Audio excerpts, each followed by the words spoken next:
it was becoming a success, and I then made the decision. And it was probably awkward for my previous employers as well, thinking, we've her in the leadership team. She's doing one-on-one peer reviews with our staff, but she's on TikTok at the weekend talking about periods and jumping on her husband and all this crack. So there was all of that. So I said to myself, I've got this following on Mammy Banter now. There's bound to be a few people out there that need help with their digital marketing, but not just that.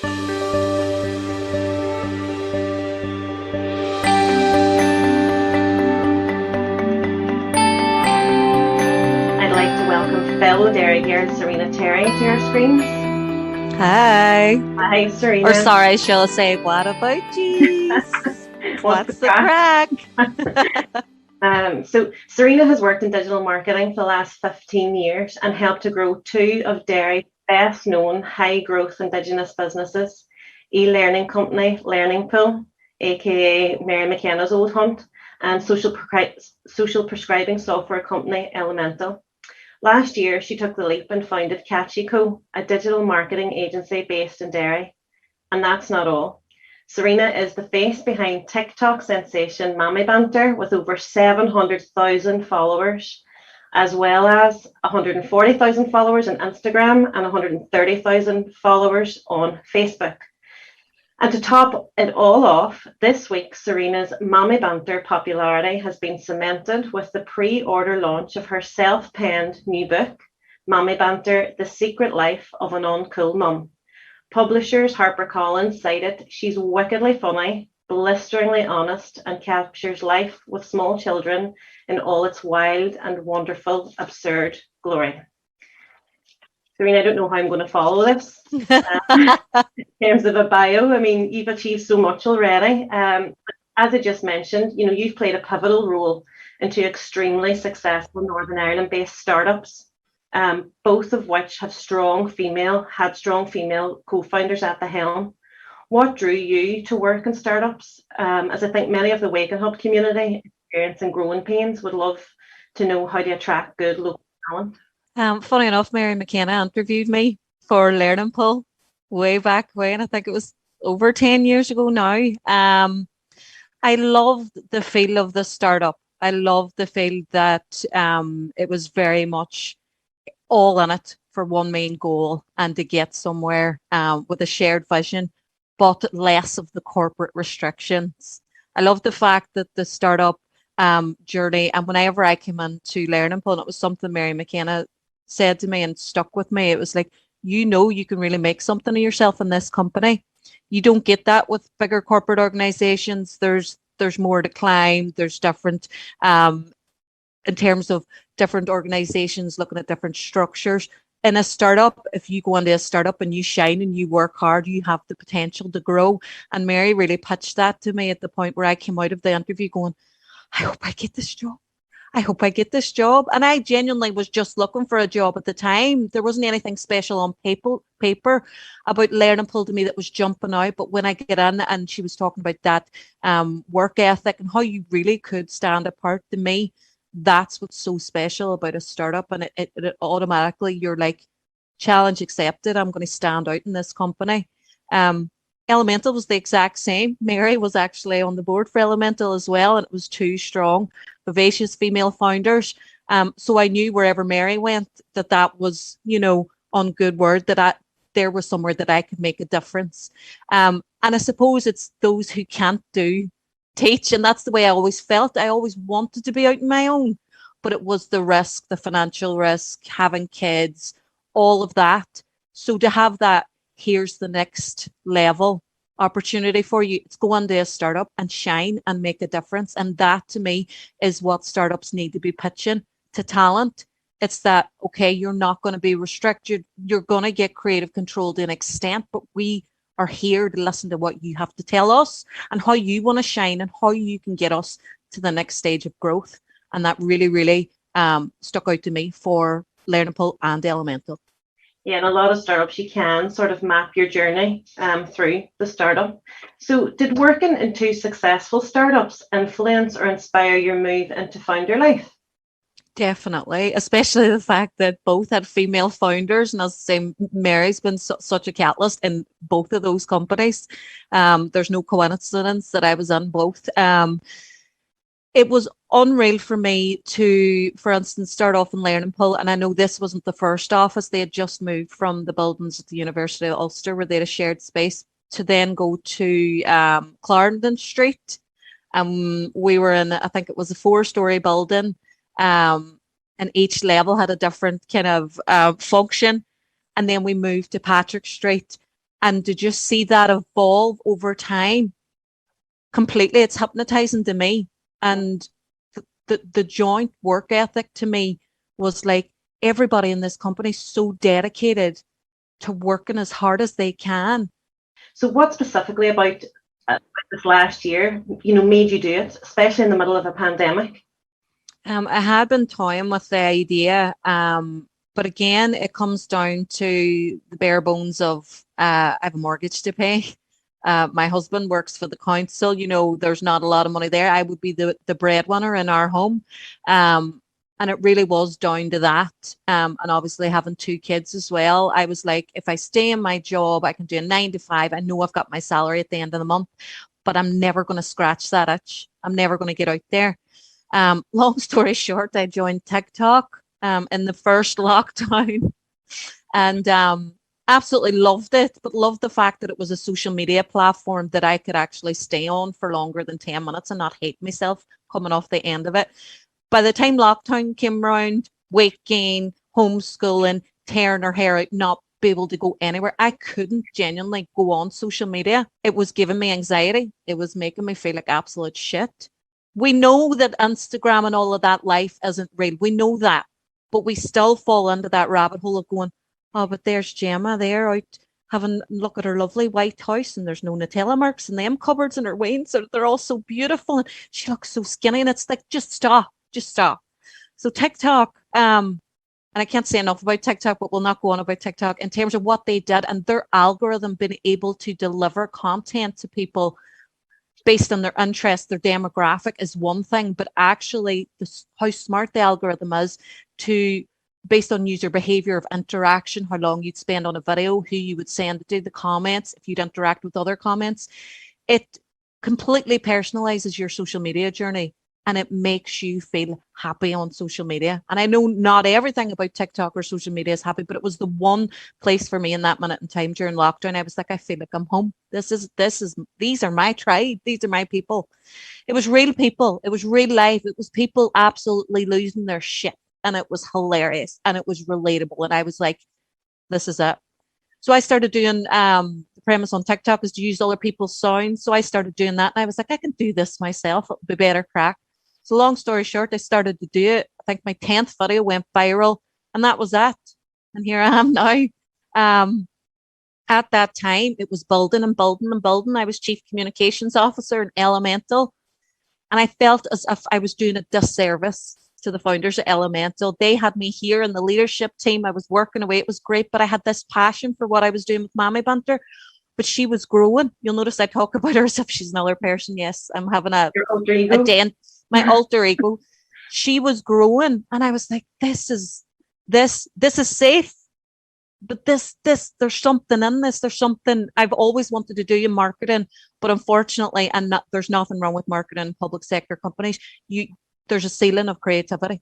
You can't go that far. Mammy Banter opened me up to this world of a way to express myself, as well as pair that with my digital marketing knowledge. And it just became addictive, and it was becoming a success. And I then made the decision, and it was probably awkward for my previous employers as well, thinking, we've her in the leadership team. She's doing one-on-one peer reviews with our staff, but she's on TikTok at the weekend talking about periods and jumping on her husband and all this crack. So there was all of that. So I said to myself, I've got this following on Mammy Banter now. There's bound to be a few people out there that need help with their digital marketing, but not just that.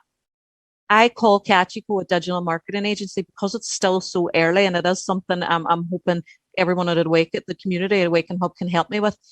I want it to be different. I want it to be a creative communications agency that still has all the foundations and the knowledge and the expertise and the professionalism of what makes good digital marketing, but I want the creative side. I want what Mammy Banter has brought to me in a way to be able to express myself in a different but a relatable way to viewers. So it's paired up quite nicely. It was great to be able to leverage it on the Mammy Banter side. I started it on a Sunday night. I launched the Instagram page and I had over 7,000 followers within 24 hours. And it was just message. And it was people from all over the world. I hadn't even got the business plan done yet. All I knew is people need help with their marketing. I can do it. This is brilliant. I'm going to have a month's first wage. And it took away that risk. And what I said to myself was, look, if it doesn't work out, you'll get another job. You've enough experience. Yeah, you're always employable. So what do you see as the biggest challenge, Serena, as an early stage woman founder living in Northern Ireland? For me, well, what I thought was a challenge before I got speaking to Mary, and obviously with the AwakenHub, was having like-minded females to speak to and talk to about their journeys, especially at an island-wide level that you guys have here, which is incredible. It's hard for me, like I don't have any friends or any close acquaintances that are in the same situation. There's nothing wrong with that, but I have always felt like I've been an outsider who's been driven and wanted to do so much, whereas my friends would be like, life's busy enough, sit down, why would you do that? You have kids, don't be so crazy. So the challenge for me was finding a community like this, which is, here's the solution. It's AwakenHub of people who are going through those trials and tribulations, whether they have kids or not. As you said about my mobile Claire, she's got her PhD. We're all spinning these plates. So to have this community now of women who are like, yes, life is crazy, but you have it. You have that passion inside you and you want to do something else, to go, get out there and do it.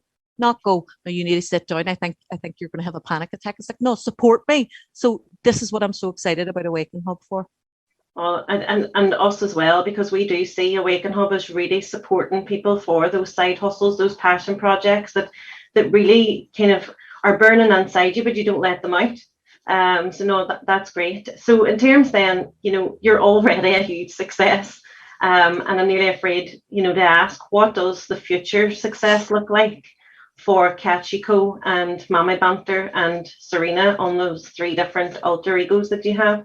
Genuinely, I don't know the answer, Claire. My head is absolutely spinning. If it was just Catchy Co, it's a very simple answer for me to go, right, I'm getting that much work. I've got that validation. I'm starting to get testimonials. I'm starting to be able to do case studies. It's time now to grow this as an agency. Catchy Co is me at my kitchen table. I've done what marketers do and I've made it look bigger than it is, but it's just me. I am getting to that stage where I need to start taking people on, but they need to be the right people.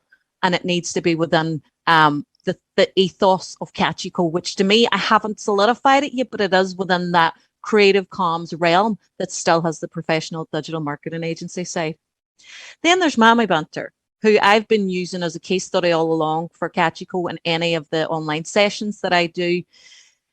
I use her to show that how emotive content can change so much, but how you need to do your market research. So for instance, Mammy Banter is a success, not just because I do funny videos. There are thousands, hundreds of thousands of women like me who can do funny videos and run about shouting about how they've no makeup on, they've put on weight and they drink wine and their kids are driving them mad. I have used my digital marketing experience to hone in to what is my target market now. My demographic is 90% females who are mothers between the age of 35 and 45. So again, that gives me that credibility. For Mammy Banter, the opportunities that have come up keep intertwining with Catchy Co.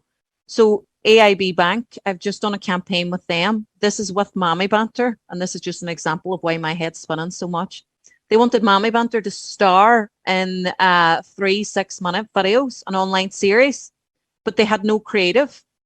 So I said, okay, you can have Mammy Banter, but then I want Catchy Co to come in and write the script.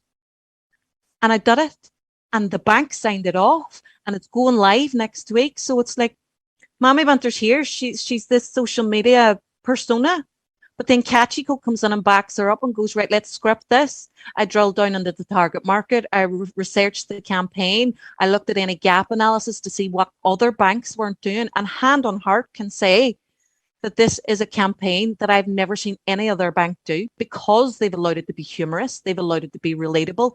So there's a secret sauce there with Mammy Banter that she can deliver that script, but it's not to say that other personalities or actors could do it. So I feel like I've got a double-edged sword. I can deliver the content and the campaigns as Mammy Banter, but then Catchy Co, my professional head, can script it and write it and research it and tailor it and customize it and personalize it for the target market so it's completely effective. And I think that's what makes it so strong. I'm not sure where it fits. I don't know what it looks like as a business model. Throw a book into the tracks now and I'm like, I genuinely, that's why I'm here. That's why I'm part of this community now, to go, right, somebody shake me, somebody help me, tell me what I'm doing. Fantastic, and we're delighted to have you, Serena. Have you, quickly, just because we are running out of time, have you got an ask of the AwakenHub community of how we could help you? I know you talked just there now, you know, about kind of show, but specifically for any of the other kind of community members, is there anything specifically that you'd want to?